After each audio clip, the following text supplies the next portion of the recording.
Imagine that someone gives you the opportunity to live anywhere in the world, anywhere in nature, anywhere in the wild. Where would it be? Would it be rainforest, Costa Rica? What about African plains? How about somewhere near water, like a big beautiful lake or the ocean, a remote island, or maybe our very own pristine Rocky Mountains? If you were given that opportunity, would you go for it? The second question is, if you have no experience living in the wild, you've never lit in a fire, you have no experience working with predatory wildlife, would you dare, before you take this adventure, and let's be clear, I'm not talking about how to survive out there, I'm talking about how to thrive, to live, to pursue your passion, to get paid, to live life on your terms. So barring any predatory wildlife, are you going to do any education at all? Are you going to read a book? Are you going to take a course? Are you going to seek out advice from people who've already been there and done that? Are you going to watch the Discovery Channel? When I was a young boy, I used to go out to my aunt and uncle's farm. It was really remote. It's about 200 kilometers from the nearest hospital. And we were just plunked in the middle of nowhere. Probably first neighbor was we talked in miles back then. It was 5 miles away. My cousins, I was 7, and we would go riding on our horses and chase invisible bad guys because we were Texas Rangers. We were heavily influenced by John Wayne movies. So we're on our horses. We're chasing bad guys. I'm building spears. We're throwing them at squirrels. We didn't get a single one. We went hungry, but we had a lot of fun doing it. And it was so much fun to be out there, and I always thought, what would it be like to always be here? Then I joined the Army.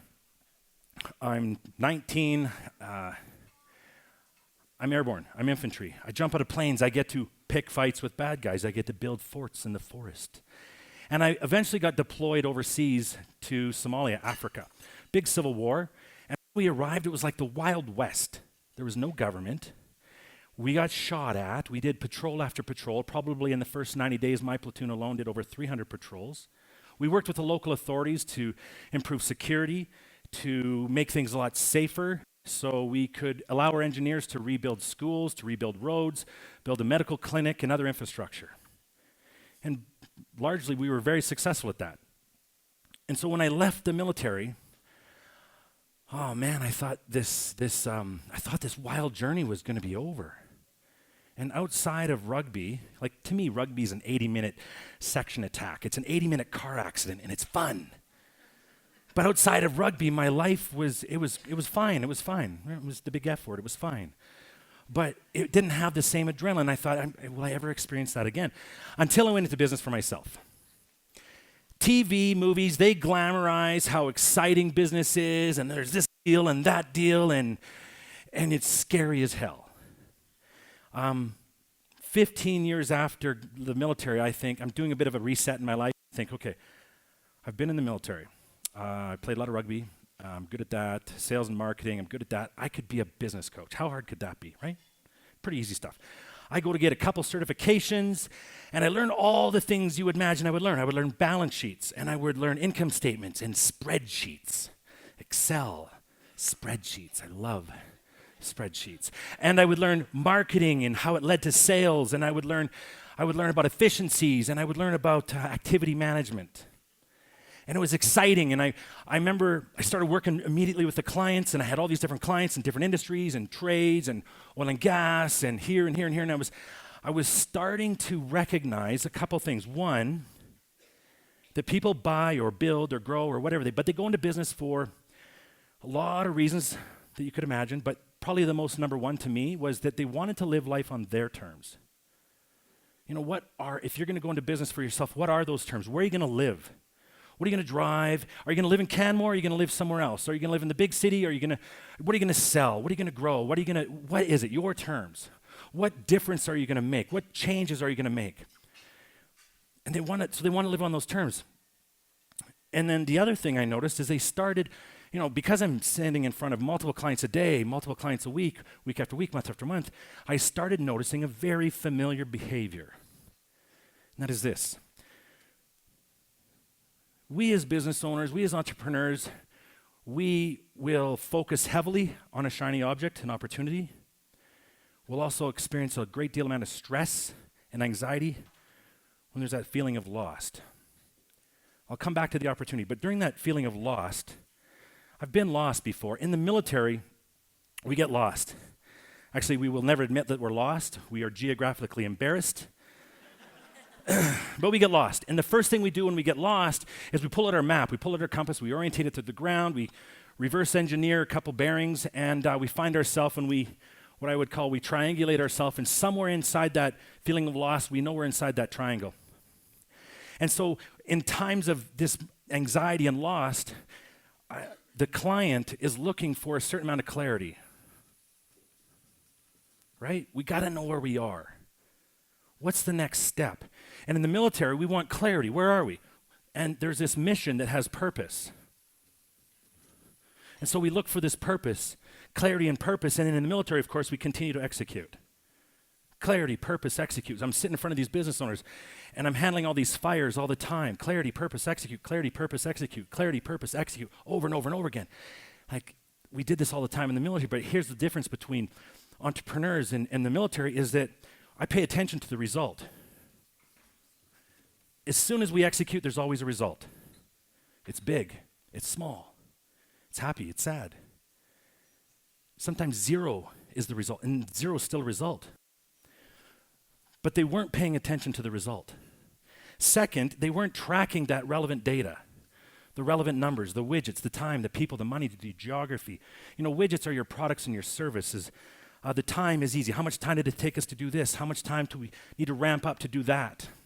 The money that's relevant, the people, not just your customers, but your staff, your vendors, your relationships inside your circle of influence, the people that you can reach out to when you're stuck and you're tired and you're frustrated. I was going to say pissed off, but I don't know if I'm allowed to say pissed off here. So we got to pay attention to that relevant data. The other thing is we got to invest a little bit more planning. What would happen if we planned? Abraham Lincoln, we were having coffee last week, and he said to me, he says, you know, if I had 8 hours to chop down a tree, Vince, I'd spend the first 6 sharpening the saw. It makes sense.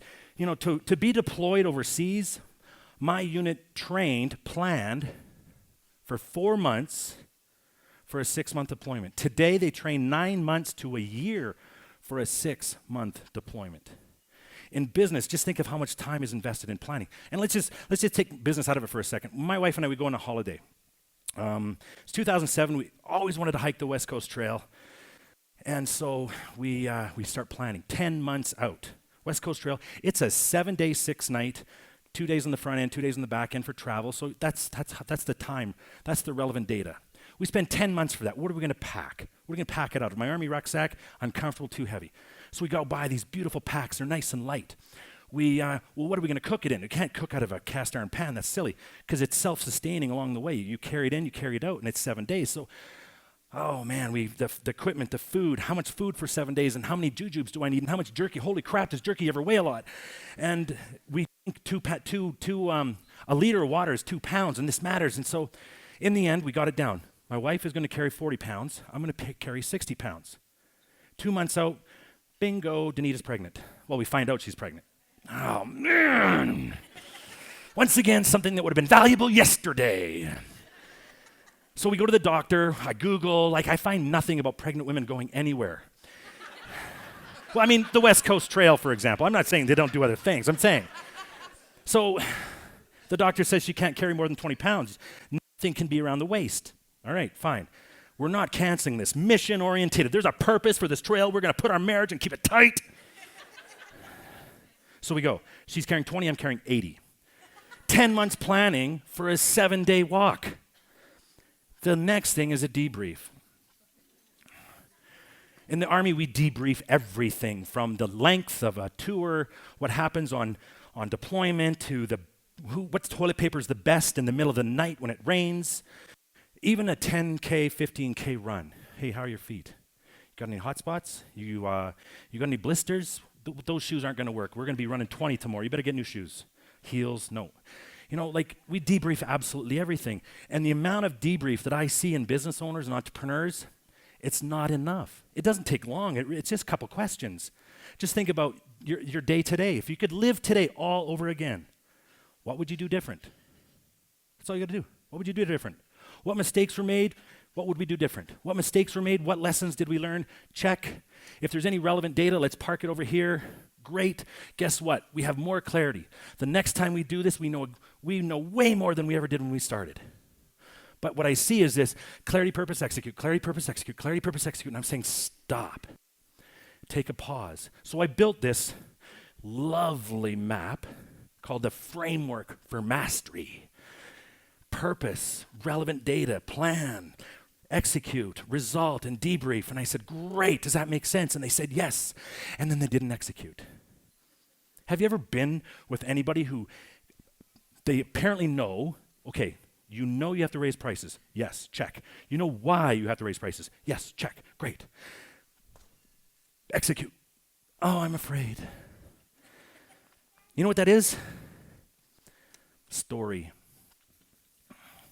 There is this goddamn story in our head that tells us that it's not going to work.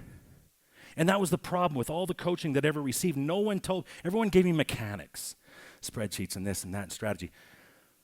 But I find it's largely story that stands in people's way. When I started coaching, I was awesome. I was really awesome. I signed all these clients.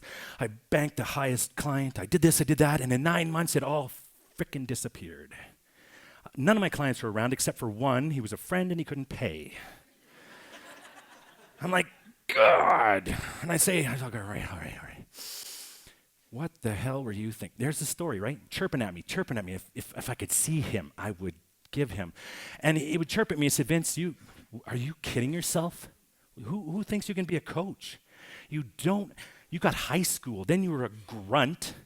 You did some sales, you sold some photocopiers. Whoopee, who wants to buy one of those on a Friday? No one. Like, you don't even have a diploma. You don't even have a workshop. You've never even taken a workshop on finance. You got a few days on this business coach thing. Vince, you're a fraud, man. My story told me I was a fraud, that I was unworthy of working with. No one's going to choose me. You know, in athletics, you wouldn't dare play in a professional sports team that did not have a sports psychologist on staff. You wouldn't go to the Olympics without having access to a sports psychologist. And thankfully, when I played rugby, I went out of my way to visit a sports psychologist, and I got a lot of head trash out so I could play the game better. And that's what I did for me. I invested in some psychology, some psychotherapy, and I revisit that couple times a year. In the beginning, it was a lot. There was like a lot. There was a lot. But I knew what I wanted to do. There was purpose in what, if I looked at this as my business, I knew I wanted to be a coach. I knew why I wanted to be a coach. I wanted to help people live life on their terms. But my story said, no. So I saw this psychologist. You know what's interesting? In athletics, we see sports psychology as an asset, and certainly in small business, not necessarily in big business. Guess what we see psychology as? A weakness. What's wrong with me? I suggest to a client, hey, we got some challenges. We should go see a psychologist. Why? What's wrong with me? Nothing. You're great. I just want you to be better. There's always a better version of ourselves. This story, you know, a lot of people say, well, if it's not perfect, I'm not going to do it. I get it if it's life. Like, there's this saying. Has anybody heard of that saying? You know, that saying. Come on, who's heard that saying before? Failure's not an option. You know that one? That makes sense in the army, policing, medical, safety industry, and anywhere else that life is at risk. It does not make sense in entrepreneurship. I eat failure for breakfast. That's the new mantra. Just get over it. Execute in spite of failure, because it's the only way you get around the block. It's the only way you learn new things. I get that this is messy. There's all these moving parts. Clarity, purpose, numbers, plan, story, execute, data. And I'm not saying go faster. I'm just saying slow down, take a breath. Make sure that intentionally, consciously, intentionally look, hey, something's not working right. Let's regain, hit the pause button, look for clarity. Do we know why? Do we know what success looks like? Do we know why we're doing this? What relevant data, any data matters. Let's make sure we look at it next time. Invest the next 5 seconds in planning anything. Check your story. Cold calling's dead, right? Who agrees cold calling's dead? Story. Who thinks cold calling works great? Story. It can be good or bad. I get that this is messy. Business is messy. Life is messy. And if it's not, that person's not trying hard enough. I get that this is oversimplified. Can I just tell you that simple gets done? You don't move an entire military division from one continent to another if it's not simple, from private to general and on up. Simple gets done. Simple game plans get executed and people win Super Bowls. The businesses that are succeeding are the ones that keep it simple. Your business, your life, your career is a vehicle to live life on your terms. And I submit that this simple little circle of mastery helps you get there faster. It's not a map. There's a ton of work here. Everything has lots of work. And there's going to be lots of mistakes. But if you're not going to build a business to live life on your terms, then why are you doing it in the first place? It's a pain in the ass if you don't. Thank you.